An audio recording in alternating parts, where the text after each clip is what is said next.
سلام، امروز آموزش یک پاستای سریع، فوری و خوشمزه رو داریم که توی کمتر از نیم ساعت آماده میشه. برای شروع یه مقدار روغن زیتون داخل تابه بریزین در حد 2 تا 3 قاشق غذاخوری. من از روغن زیتونی که داخلش چند تیکه سیر گذاشته بودم تا مزه‌دار بشه استفاده کردم. یک عدد سینه مرغ رو به صورت نواری برش بزنید. نوارهایی با اندازه 1 در حدود 3 تا 4 سانتی متر عالیه. گوشت مرغ رو داخل تابه بریزین و 3-4 دقیقه تفت بدین تا اینکه به حالت نیم پخت در بیاد. 3 تا 4 عدد سیر رو رنده ریز کنید یا ساتوری خرد کنید و به مرغ اضافه کنید. سیر عطر بسیار خوبی به این غذا میده و مزه بد مرغ رو از بین میبره. با همدیگه باز 4 الی 5 دقیقه تفت بدین تا اینکه رنگ مرغ کاملا سفید بشه و به حالت پخته در بیاد. و بعد بهش حدود 100 گرم که به اندازه 1 پیاله قارچ میشه اضافه کنید. قارچ صدفی و دکمه‌ای از همه بهتر هستن، ولی من اینجا از قارچ شیتاکی ژاپنی استفاده کردم. این قارچ هم طعم بسیار خوبی داره. قارچ رو به همراه مرغ و سیر سرخ کنید تا مزه بگیره. من یه مقدار قارچ رو زودتر اضافه کردم چون این قارچ نیاز به پخت بیشتری داره. داخل آب در حال جوش مقداری نمک و 1 قاشق روغن اضافه کنید و بعد پاستاها رو داخل اون بذارید.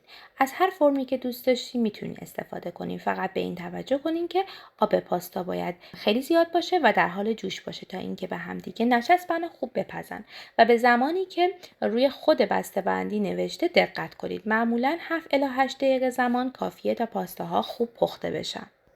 برای مزه‌دار کردن گوشت مقداری به اون نمک و فلفل سیاه تازه سابیده شده اضافه میکنیم به همراه یک مقدار آویشن.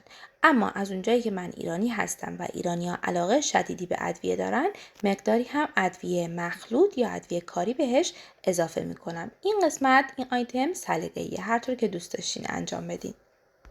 گوشت و ادویه رو 1 الی 2 دقیقه با هم دیگه هم بزنید تا عطر آویشن و ادویه ها خارج بشه. وسط تابه را خالی کنید. حدوداً 30 تا 40 گرم کره وسط اون بندازید به همراه 2 قاشق غذاخوری آرد. میخوایم سس سفید درست کنیم. البته که اصولیش اینه که این سس رو داخل یه ظرف دیگه درست کنید. ولی چون من دارم غذای فوری درست میکنم، دیگه به بزرگی خودتون ببخشید. در حد چند ثانیه آرد و کره رو با همدیگه در اون مرکز تفت بدین و بعد همه رو با همدیگه مخلوط کنین. حدوداً 1-2 دقیقه باید آرد روی حرارت کم به همراه گوشت و قارچ تفت بخوره. و بعد حدود 1.5 لیوان شیر سرد رو به گوشتمون اضافه میکنیم. با همدیگه مخلوط کنید روی حرارت کم تا اینکه سس شروع کنه به غلیظ شدن. هر چند ثانیه یک بار مواد رو با هم دیگه مخلوط کنید تا کاملا سس یک دست و خوبی داشته باشید. در اون ور گاز حواستون به پاستاهاتون باشه.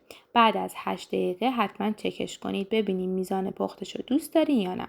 بعضی‌ها دوست دارن یکم وسطش خام باشه و بعضی‌ها مثل من دوست دارن کامل پخته شده باشه. اگر دوست داشتین کامل بپزه 10 دقیقه بهش زمان بدین. بعد آبکش کنین و آب سرد روش بگیرید. همینطور که میبینید سس پاستا باید به این غلظت برسه. پاستاهای آبکشی شده رو بهش اضافه میکنیم و با همدیگه خوب مخلوط میکنیم.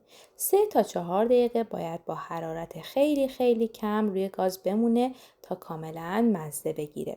اگر دوست داشتین که سستون رقیق تر باشه و مقداری اضافی سس داخل ظرفتون باشه، یه مقدار دیگه شیر بهش اضافه کنید و بعد هم 1 قاشق جعفری ساتوری شده اضافه کنید که عطر بسیار خوبی به این پاستا میده.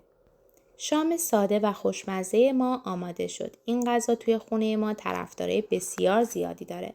امیدوارم شما هم درست کنین و در کنار خانواده و دوستان از خوردنش لذت ببرید.